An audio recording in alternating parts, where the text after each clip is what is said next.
मेरे को new tax regime में देना जाना चाहिए या ओल्ड टैक्स रिजाइम में टैक्स देना चाहिए? न्यू रिजाइम मेरे लिए बेटर है या ओल्ड रिजाइम मेरे लिए बेटर है? इस तरीके की काफ़ी सारी क्वेरीज आपके माइंड में आ रही होंगी। Reason being March is near और आफ्टर 31 मार्च आप लोगों को जो भी इन्वेस्टमेंट करना होगा वो भी नहीं कर पाओगे और जो भी आपको टैक्स प्लानिंग करनी होगी वो भी नहीं कर पाओगे।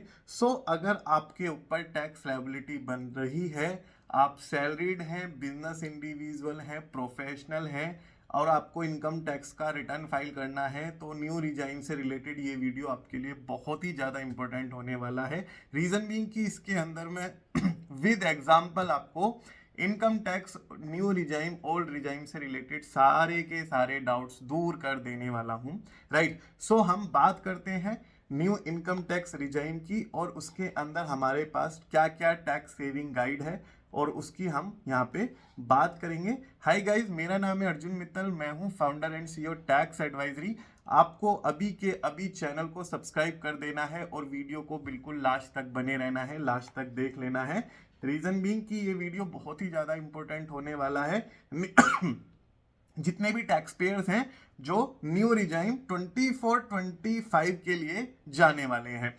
राइट, असेसमेंट ईयर 24-25 का क्या मतलब है? यहाँ पे असेसमेंट ईयर 24-25 का मतलब ये है कि जिस ईयर में एसेस हो रहा है वो है 24-25 और जिस ईयर का एसेस हो रहा है उसे हम कहते हैं फाइनेंशियल ईयर और वो रहेगा 23-24। यानी जो ये बात हो रही है, ये बात हो रही है 1 अप्रैल 23 से 31 मार्च 24 तक की इनकम जो आपने जनरेट करी है, चाहे वो as a salary, as a freelancer या as a professional, as a business person, as a YouTuber, influencer, anyway आपने जो भी जनरेट करी होगी उसके अंदर ये स्लैब हमारे अंदर यहाँ पे एप्लीकेबल है। राइट, यहाँ पे हम बात करेंगे default tax regime, tax slab और एनालिसिस की। जो न्यू टैक्स रिजाइम है हमारा, let me check it's getting recorded or not. जो न्यू टैक्स रिजाइम है हमारा वो इनकम टैक्स में बाय डिफॉल्ट ही आपका सेलेक्टेड रहेगा। अगर आपको ओल्ड टैक्स रिजाइम में जाना है तो आपको स्पेसिफिकली सेलेक्ट करना पड़ेगा। वो जब आप आईटीआर फाइल करोगे तो अपने सीए को बोल के रखिएगा। डिफॉल्ट टैक्स रिजाइम का क्या मतलब है? New tax regime is default tax regime. आपके ऊपर new tax regime auto applicable है, आपको उससे ऑप्ट आउट करना है। सैलरीड इंडिविजुअल के लिए have option in ITR form select old tax regime. आपको आईटीआर फॉर्म, आपका चाहे आईटीआर 1 है, चाहे आईटीआर 2, 3, 4, 5 कोई सा भी फॉर्म है, उसके अंदर आईटीआर फॉर्म के अंदर आपको ऑप्शन सेलेक्ट करना है ओल्ड टैक्स रिजाइम का। अगर आप बिजनेस इंडिविजुअल हैं, आपको फॉर्म 10EA फाइल करना है ऑन और before due date under income tax act 139 subsection 1। Right, तो ये फॉर्म एक स्पेसिफिकली भरा जाएगा। ठीक है, ये आपका चार्टेड अकाउंटेंट ही फाइल करेगा ये फॉर्म, लेकिन आपको नॉलेज होना चाहिए क्या फॉर्म आपका भरा जा रहा है और क्या नहीं। इसके अंदर हम बात करेंगे टैक्स स्लैब की। न्यू टैक्स रिजाइम के अंदर टैक्स स्लैब क्या है? सी, जब हम बात करते हैं ओल्ड टैक्स रिजाइम की तो हमें टैक्स स्लैब देखने को पड़ते हैं, मिलते हैं 5%, 20%, 30%। आपके 2.5 लाख रुपए तक की इनकम है वो 5%, 2.5 लाख से 5 लाख रुपए तक की इनकम हमारी एग्जम्प्ट भी हो जाती है क्योंकि हमें 87A के अंदर रिबेट भी मिल जाती है। लेकिन न्यू टैक्स रिजाइम के अंदर हमारे जो टैक्स रेट हैं वो डिफरेंट है और वो घटे हुए भी हैं और आप इसको मिक्स मत करना। ये है न्यू रिजाइम। ठीक है, मैं लिख देता हूं एक बार। न्यू रिजाइम में क्या है, अप टू 3 लाख आपके ऊपर टैक्स नहीं लगेगा। राइट, 3 लाख रुपए तक की इनकम अगर आप अर्न करते हो एक साल में with in the financial year तो टैक्स नील है। 3 लाख से 6 लाख पे 5% टैक्स है। 7 लाख वाले भी उस पर आ रहा हूं मैं, पॉइंट पे अभी आ रहा हूं, आपके माइंड में चल रहा होगा। 3 लाख से 6 लाख रुपए तक की इनकम पे 5%, 6 लाख से 9 लाख पे 10%, 9 लाख से 12 लाख पे 15%। ये बात हो रही है income with in a financial year. 12 lakh से 15 लाख पे 20% और 15 लाख से ऊपर 30% की हमारी बात होती है। इसके बाद इसके ऊपर सरचार्ज भी लगाया जाता है। अगर हमारी इनकम 50 लाख से 1 CR है तो 10% का सरचार्ज लगेगा on tax, not on income. अगर आपका लेट से इनकम है 15 लाख रुपए, टैक्स दिया आपने, सपोज करो 2 लाख रुपए फॉर एग्जाम्पल, ये एप्लीकेबल है नहीं कि कितना बैठेगा, तो जो सरचार्ज लगेगा, सरचार्ज लगता है आपका 50 लाख से। सपोज करो हमारी 80 लाख रुपए की इनकम है, टैक्स हमारा लगा 5 लाख रुपए का, हाँ, तो हमें 10% सरचार्ज कितना देना पड़ेगा, 50,000 देना पड़ेगा, ना कि 80 लाख का 10%, हमें देना 5 लाख का 10%।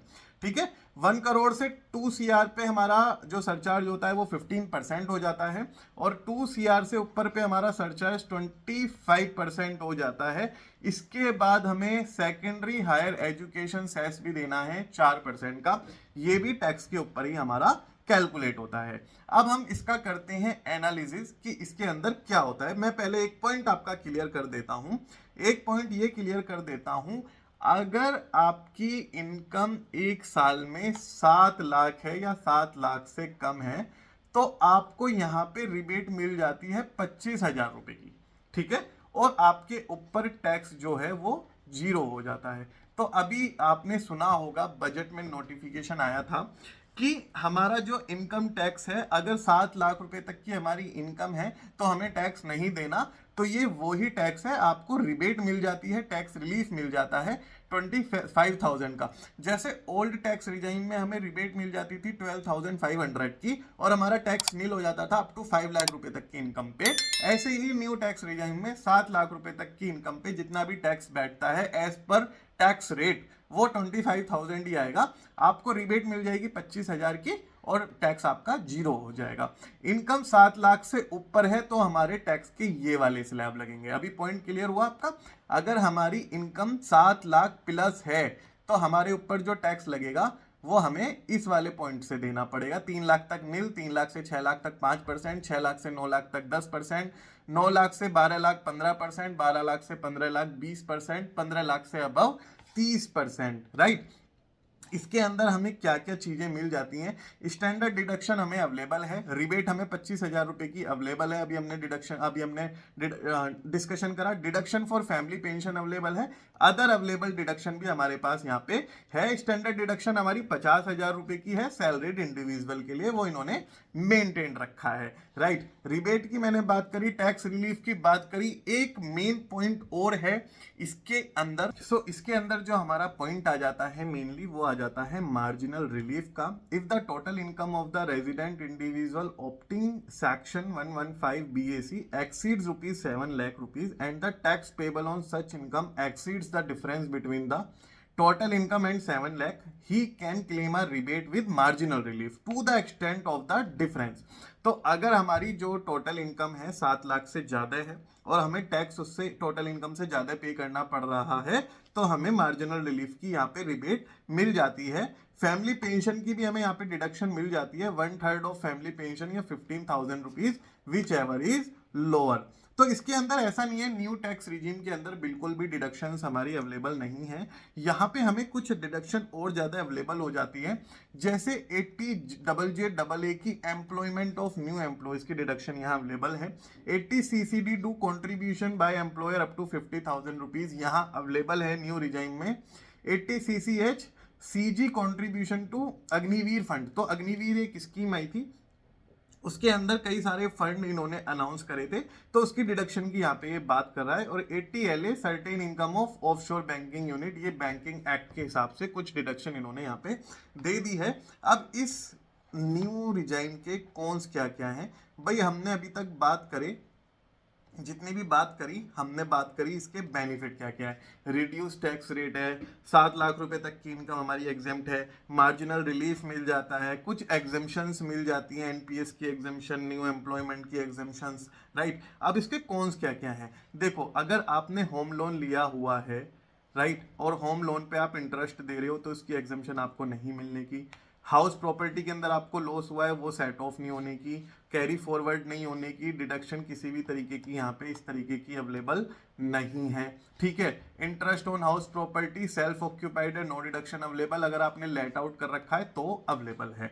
ठीक है, loss under house property can set of with other income, यहाँ पे मिल जाएगा। ये वाली जो हाउस प्रॉपर्टी की इनकम है ये इसके सेट ऑफ की बात कर रहा है। और यहाँ पे हमें जो डिडक्शन नॉट अवेलेबल है वो क्लियरली क्या क्या है, ठीक है, ये पॉइंट रह गया। Loss under HP can set of with other income, ये वही वाली बात है कि अदर इनकम के साथ अगर हमने लेट आउट कर रखी है प्रॉपर्टी तो वो अदर इनकम के साथ सेट ऑफ हो सकती है। डिडक्शन नॉट अवेलेबल कौन कौन सी डिडक्शन हमें अवेलेबल नहीं है, तो हमने इस पॉइंट पे बात करी थी, interest on house property available नहीं है, ठीक है। और यहाँ पे हम बात कर रहे हैं लीव ट्रेवल कंसेशन हमारा अवेलेबल नहीं है, let me check it's getting recorded or not. HRA हमारा अवेलेबल नहीं है, ठीक है, एचआरए हमारा किसी भी तरीके से अवेलेबल नहीं है। यहाँ पे ऑफिशियल एंड पर्सनल अलाउंसेस किसी भी तरीके के आपके सैलून रिलेटेड ड्रेस अलाउंसेस वगैरह कोई भी अलाउंसेस अवेलेबल नहीं है। अलाउंसेस टू एमपीज एमएलए ये भी अवेलेबल नहीं है। Allowances for income of minor ये भी अवेलेबल नहीं है।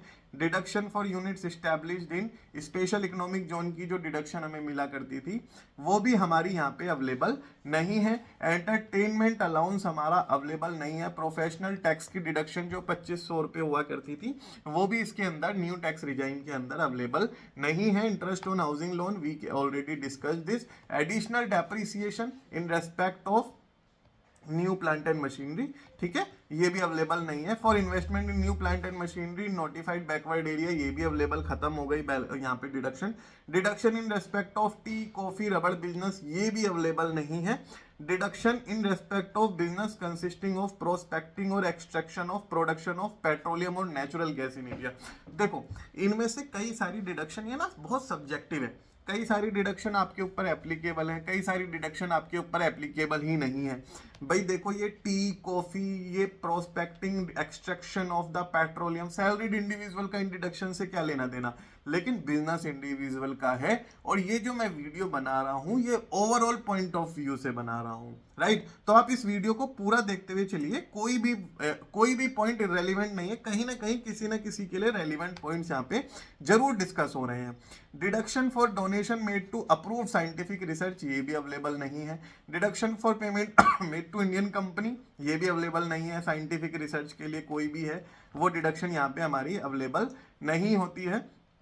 कैपिटल एक्सपेंडिचर हमने करा, कोई एसी लगाया, cold chain warehousing facility related वो भी डिडक्शन अवेलेबल नहीं है। एग्रीकल्चर की डिडक्शन यहाँ पे एक्सटेंशन की नहीं है। और 80C 80D की डिडक्शन भी हमारी अवेलेबल यहाँ पे नहीं है। तो कहने का मतलब क्या है, देखो अब आपको ये पता चल गया कि हमारे पास टैक्स के रेट क्या है। 7 लाख रुपए तक की इनकम हमारी एग्जेम्प्ट है, ठीक है। डिडक्शन हमारी क्या अवेलेबल है, क्या अवेलेबल नहीं है। So what you have to do here is you have to calculate your taxes, right. आपको अपने टैक्सेस कैलकुलेट कराने पड़ेंगे एक प्रोफेशनल से।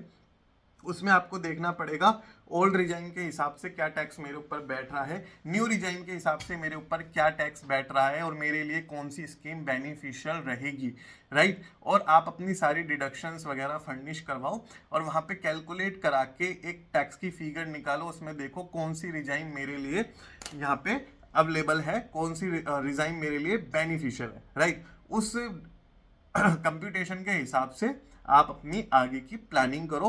और अगर आपको लगता है कि ओल्ड रिजाइम आपके लिए बेटर है, क्योंकि ऐसा नहीं है कि न्यू रिजाइम ही सबके ऊपर बेटर लग रही है। देखो जिसके ऊपर इंटरेस्ट ऑन होम लोन चल रहा है 80C 80D पूरा है तो ओल्ड रिजाइम जाहिर सी बात है ज़्यादा फायदा पहुंचाएगी उसको, ठीक है। और अगर न्यू रिजाइम है और इंटरेस्ट ऑन होम लोन वगैरह नहीं है तो आप एक बार न्यू रिजाइम के हिसाब से कैलकुलेशन करा लेना। हमसे कंसल्टेशन चाहिए तो tax advisory can help you with computation of your taxes. हमें आपका चाहिए होगा फॉर्म 16, राइट। हमें फॉर्म 16 चाहिए होगा। फॉर्म 16 अवेलेबल नहीं है तो इनकम की डिटेल चाहिए होगी और डिडक्शंस की डिटेल चाहिए होगी। हम आपको अवेलेबल करा देंगे एक एक्सेल, ठीक है। एक्सेल अवेलेबल करा के आपको पता लग जाएगा कि न्यू के हिसाब से आपका टैक्स कितना आ रहा है और ओल्ड के हिसाब से कितना आ रहा है और आप अपनी डिसीजन मेकिंग यहाँ पे बना सकते हो। हमारे साथ कंसल्टेंसी कॉल आप बुक कर सकते हो। ये हमारा टैक्स एडवाइजरी को रीच आउट करने का नंबर है। हमारी सर्विसेज सारी कॉमर्शियल हैं, हम कोई भी services free of cost provide नहीं कराते हैं, इंक्लूडिंग कंसल्टेशन भी हमारा पेड होता है। Startup India registration, license, certification, company registration, GST compliances, ये सारी सर्विसेज आपको यहाँ पे देखने को मिल जाती हैं टैक्स एडवाइजरी के अंदर। Thank you so much guys, I hope कि आपको ये न्यू रिजाइम का कॉन्सेप्ट बिल्कुल क्लियर कट पता चल गया हो। Thank you so much guys, बने रहने के लिए थैंक यू सो मच।